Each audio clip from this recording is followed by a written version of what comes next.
Magandang hapon po, Luzon, Visayas at Mindanao. Ito naman po ang inyong lingkod, Mr. Sam ng Kaagapay ECTV. So sa mga hindi pa alam, itong Kaagapay ECTV, ito po ay isang YouTube channel na kung saan patuloy na tumutulong sa mga OFWs sa loob at labas ng bansa. Kaya welcome po sa aking YouTube channel, ang Kaagapay ECTV, the International Public Service YouTube channel. Sa aking mga kaibigan, Luzon, Visayas at Mindanao. So, kamusta naman po kayo dyan?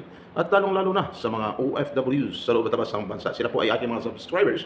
Shout out po sa inyong lahat, no? So, kamusta naman po kayo dyan sa labas ng bansa? At ang maging mga OFWs na hindi pa nakalis ng Pilipinas, kamusta naman po kayo dyan at inyong mga malas sa buhay? So, binabati ko po kayo na magandang hapon at Merry Christmas to all of you, no? So, araw ngayon ng Huwebes, December 19, 2024. So, bago ako magpapatuloy, sa mga hindi pa nakapag-subscribe sa aking YouTube channel, Kaagapay ECTV, so, i-search nyo naman po sa YouTube, no? Kaagapay, then space ECTV. So, pagkakataon nyo na, mag-subscribe upang maging updated po kayo sa aking mga YouTubes or mga videos na papalabas sa aking channel. Ito po ay may kaugnay kadalasan sa mga buhay mga OFWs, no? May kaugnay buhay OFW sa labas ng bansa, may mga problems. So, hindi lamang sa labas ng bansa, pati sa Pilipinas. At siyempre sa training center, patuloy po tayo na lecture o nagtuturo sa mga OFWs na paris pa lamang. Ang purpose nito, sila ay maraming matutunan at may handa ang kanilang mga sarili, no? Sa panibagong hamon, mga pagsubok na kanilang harapin sa labas ng ating bansa. Dahil po hindi madali ang paging buhay OFWs, mga kaibigan, mga kaagapay. Akala ng mga kababayan natin, kaya sila mag-apply na lamang magtrabaho sa labas ng bansa, baka sila naman ay magkaroon ng tinatawag na magandang buhay pag nasa labas ng bansa. Kasi nga, pag sa Pilipinas lang, medyo mahirap. Pag sa Pilipinas lamang po, magtrabaho ka ngayon, ay medyo pahirapan, no? Kailangan pag nag-apply ka dito sa Pilipinas, sa isang kumpanya na magandang kumpanya, kailangan yung magandang background, no? Ikaw ay may experience sa trabaho. Then, kailangan, siyempre, dapat papatunayan mo na ikaw ay nagtrabaho ay talagang magagampanan mo yung trabaho, no? As kung anong maging posisyon mo dito sa Pilipinas. Ang naging problema, mga kaibigan, mga kagapay, maganda nga ang trabaho dito sa Pilipinas, pero marami pa rin, no? Ang nadidismaya dahil nga sa ganda ng trabaho, ang ganda ng posisyon, ang liliit na naman ng mga sahod dito sa Pilipinas. Kaya marami sa ating mga kababayan na mga professionals, no? Maging professionals, ha? Resign na lang sila ng mga trabaho katulad ng mga teachers, engineers, nurses, no? Actually, may mga trabaho mga yan bago umalis ng Pilipinas. Pero nakapag-decide na mag-abroad na lamang dahil sa Pilipinas hindi maganda ang bigayan ng tinatawag na salary. Kung kaya, sila at ang kanilang pamilya nakapag-decide na magtrabaho na lang doon sa labas ng bansa. Kaya, bago ko ipagpatuloy, itong mga usapin, so sana naman po, paalaala lang po, sa mga manonood, aking mga viewers sa YouTube channel, kung may nakikita kayo na medyo sa pag-akala nyo, no, ito ay gawa-gawa lamang, ang Kaagapay ECTV, hindi po nangungopya ng kung anong issue para aming i-daldal dito, no? Hindi po, totoong pangyayari. Kaya sa part ko sa training, no, yung part ko is more on realities, totoong pangyayari. Then it's about welfare assistance just in case of emergency. Kasi po yan ay nagiging karanasan natin sa loob ng mahigit dalawang dekada na. Marami na po tayong natutulungan. Hindi tayo katulad ng iba dyan na nagsasabi na marami nang natutulungan at maririnig mo na lang pagdating ng halalan o bago maghalalan. Kasi, siyempre, ay tatakbo ka ng isang politiko. Kailangan maipakita mo na ang background mo ay maganda. At makikita ng buong sambayanan na lahat ng sinasabi mo ay mapapaniwalaan. Okay lang din naman yun kung talagang totoo yung sinasabi mo. Ang mahirap dyan, mga kaibigan, mga kagapay, katulad ngayon sa palapit ng eleksyon, no? Normal lang, grabe ang tirahan, no? Ang number one, ang nangunguna, yung mga nasa kataas-taasan natin, yung walang galang lang po, no? Sa Kongreso at saka sa Senado, ang pinakamulit ang Kongreso ngayon. At ang binabanatan nila mismo, sino? Si Vice President Sara Duterte, no?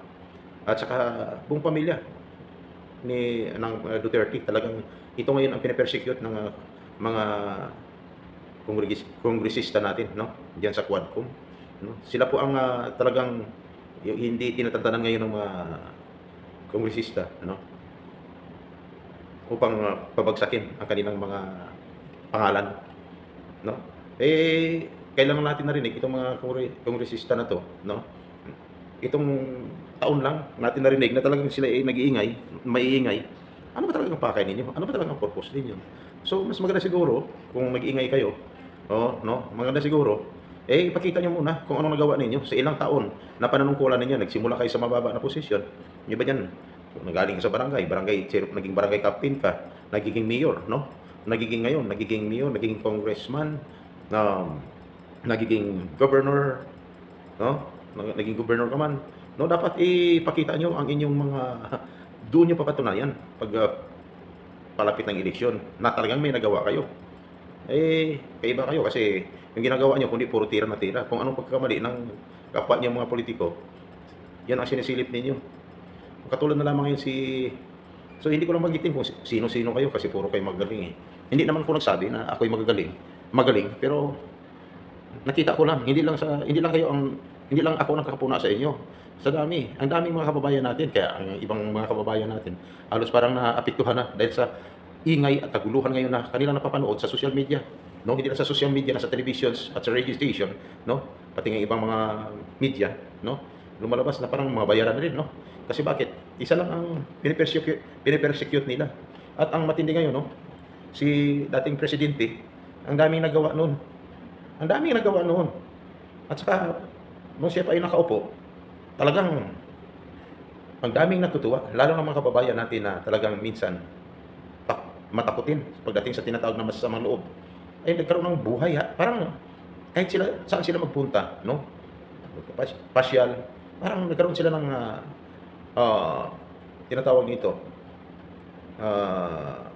seguridad, no? Kampante sila sa kanilang mga lakad kasi nga yung mga tinatawag natin na masasamang loob, halos na lahat ay nakontrol na, no?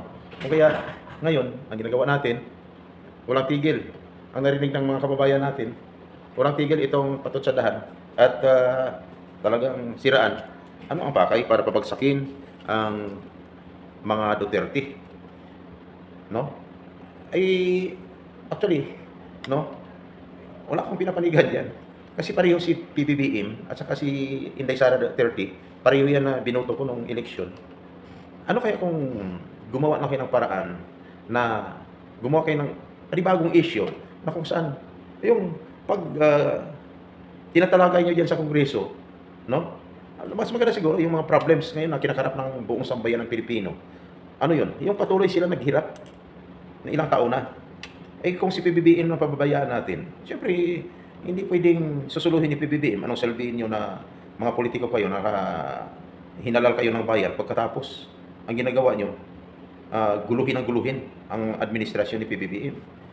Sila binoto ng buong sambayan ng Pilipino, si PBBM at saka si Inday Sara. Pareho silang nagwagi nung halalang 2022. Kaya ang buong sambayan ng Pilipino ay umaasa sa kanilang mga plataporma na sinasabi kasi nga sila ay nagwagi na. Ang problema, pinasukan ng mga isyu na kung saan hindi natin alam kung sino nasa likod, no? O pwede ko mang sabihin kung sino nasa likod, pero kaya lang mahirap po humusga, no? Ay wala, mas lalong naguguluhan pati si President Marcos, ano? Naapektuhan. Hindi lang Duterte, hindi lang Duterte pamilisa, pati Marcos. Kaya hindi natin alam, pag si President Bongbong Marcos, pag natapos naman siya sa kanyang tungkulin as president, no, kataas-taasang ano, posisyon sa ating bansa, no? Ano naman ang mangyayari kaya sa kanya? Sino na naman ang sa likod or susunod na babatiko sa kanya? Kawawa kahit sino maging presidente, no? No. Kaya tingnan niyo, sa halip ng may magawa, no, ang ating pangulo para sa ikabubuti ng buong sambayan ng Pilipino. Dahil lang ang nahaluan ng politika ngayon yung pag-upo niya. So hindi pa natapos, ilang taon pa lamang, no? 2022, 24, 25, magtatatlong taon pa lamang. Ay medyo nanghihina na ang ating administrasyon sa mga nangyayari ngayon. Ito naman kasing ibang mga mga nasa social media. Eh siyempre, dapat wala tayong pinapanigan. Eh ang nangyari, tira dito, tira doon. Kung sino yung yung kanyang manok doon lang siya nakatutok. Ang daming vloggers na tira ng tira eh. Pero dapat nasa gitna lang tayo. Actually, dapat tutulong tayo ng pareho sa nakaupo ngayon kasalukuyang presidente at vice presidente. So kung anong mga issues sila ang nakakaalam dapat doon pag-usapan nila eh. Ang problema, minsan, siyempre, hindi naman pwedeng mananahimik na lamang. Pag tinira ka ng tinira, ng paninira, no? Hindi naman pwedeng hindi sasagot. Lahat ay may hangganan, no? Sasagot din yan at talagang magre-react din yan. Ganun din si PBBM. Kaya, ang nangyari, pag nagkainitan na, ang nangyari, wala na, kanya-kanya ng tirahan. So, wala, mas lalo lang magulo yung bayan natin. Dapat, itong mga ibang mga vloggers, mga ka-vloggers, no? Dapat pag-aralan yung maigi na sa social media tayo, dapat alaman din natin kung tama ba yung mga ginagawa natin, no? Banat tayo ng banat, no? So, actually, kaya nangyayari yan kasi may mga nasa likod ng mga politiko, no? Kung sinong sa kataas-taasan, sa Senado at sa Congress, may mga nasa likod niyan. At ang nakatutok naman, kadalasan mga nasa media at mga vloggers. Normal lang yun. Kaya ang nangyari, tirahan ng tirahan. Kaya kung ikaw, isang vlogger, nanonood sa ating YouTube channel, dapat nagbigay ka lang ng opinion kung anong dapat gawin. Kasi nasa social media tayo, no? Hindi yung banat ng banat. Sabihin mo, fake news. Anong fake news? Sa part ko, sa aking channel, walang fake news dito. Totoong pangyayari. Yung aking nakikita, no? Aking mga gawa para sa taong bayan, yung pagtulong at kung anong nakita ko sa kapaligiran. Hindi lamang sa kapaligiran, number one sa social media. Kaya minsan, grabe, makikita mo akala mo totoo yung lumalabas sa social media, yan pala hindi naman totoo. Kaya dapat mga ka-vloggers, no? Dapat medyo lang tayo, neutral lang tayo para wala tayong masagasaan. Pero kung mayroon man tayong dapat sabihin, lalo na sa mga nasa kataas-taasan na puna natin na talagang medyo wala na silang tigil para mga bata, no? So may karapatan naman tayo na magparating ng ating mga damdamin sa kanila kasi tayo naman lahat ay Pilipino. Kaya kung kayo naman nasa kataas-taasan, no? Dapat marinig din kayo, marunong din kayo umintindi sa mga vloggers. Kasi syempre, lahat tayo ay mayroong tinatawag na karapatan, no? Kaya sa nakita natin ngayon no? Kaya masabi ko lang, ang nangyari ngayon sa administrasyon ni PBBM, medyo magulo kaya ang iba. Ang dami na wala nang tigil, kung saan may rally, no? Iba-ibang grupo, mayroong mga iba-ibang mga sikta ng mga religious group kung saan-saan rally para lang iparating ang kanilang mga damdamin sa kataas-taasan. So, dapat naman iwasan lang siguro yung kung sabihin natin na sisigaw tayo na laban sa ating administrasyon, siguro pabagsakin. Hindi, siguro sabihin lang natin na mag-usap-usap na lang sila ng kapartner niya, ng Vice Presidente, si PBBM at saka Vice President Sara. Pero yung yung mga maiingay niya, dapat huwag nang pansinin kasi tingnan niyo pagdating ng eleksyon, hindi naman yan paniniwalaan ng mga taong bayan o buong sambayan ng Pilipino kasi puro lang ingay ang ginagawa nila, puro paninira. Ang tanong naman, ano naman ang kanilang nagawa? Puro siraan. Katulad niya si President Duterte, balikan natin, no? Si President Duterte, nung siya nakaupo, wala, ang focus niya lang noon ang pagtulong sa mga may problema at pinapatupad niya yung kanyang advokasya noon, no? Yung pagtulong sa mga sambayan ng Pilipino, sa mga inosenteng mga kababayan natin na biktima ng tinatawag na droga. So, ina-apply niya lang sa pamagitan ng pagpapatupad ng batas, no? Sa pangunguna ng mga alagad ng batas natin, no? Mga kapulisan, no? Ang problema ngayon, yung mga kapulisan na kung saan sila ang nagpapatupad ng batas noon, ngayon ay inuusig na rin. Kawawa. At yung mga general, walang pinipili kahit anong posisyon, no? Tatawagan ka sa Congress para imbestigahan, no? Pagkatapos yung pag-iimbestiga, okay lang sana kung yung diplomatic way, ang mahirap. Parang hinaharas ka pa doon sa Congress, no? Hindi dapat ganun. Ang isang public servant, dapat pag umasta ka, hindi yung may kasamang harassment, dapat laging may naon. Ipakita mo na may respect ka pa rin doon sa iyong imbestigahan. Kasi hindi maganda. Mayroon diyan mga religious leader. Kung saan dapat religious leader ka, hindi ka na pag-umasta eh. Bakit? Ikaw lang ba may alam sa Biblia? Ang dami may alam sa Biblia, no? Ang dami may alam sa Biblia. Eh, ang problema, may alam nga sa Biblia, pinapalabas mo pa leader ka, eh dinadamay mo naman iba ng mga ah, mga kagrupo mo, ng mga ka-religious religion mo. Hindi dapat ganoon, dapat magiging mahinaon.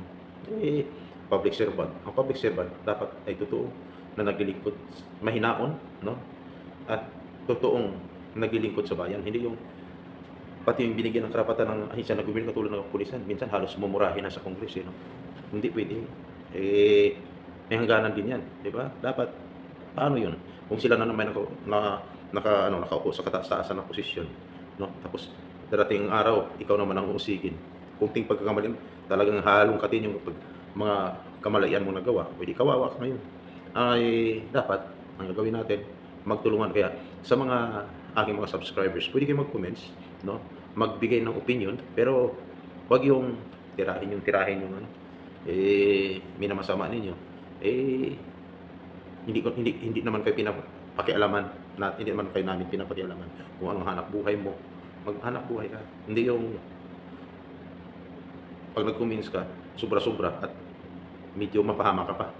Kasi naisip mo na sa social media lang at hindi ka nagpapakilala. Eh, dapat medyo magpakatotoo po kayo. Kasi walang ibang nakakita sa iyong ginagawa. Yung nasa taas lamang ako, no? Kaya ang Kaagapay ECTV, patuloy po kami na naglilingkod sa buong sambayang Pilipino, no? Hindi po kami politika, hindi po ako sumasali sa politika. Mula year 2000 pa lamang, nasa serbisyo na po tayo. Kaya maraming salamat. Kung kayo po ay may mga problema, may mga hinaing, pwede nyo i-parating sa amin sa Kaagapay ECTV. Ang Kaagapay ECTV ko ay patuloy na naglilingkod. Hindi lamang sa araw, nagmamasid, mapaaraman, at sa kailaliman ng gabi. Maraming salamat and God bless you all.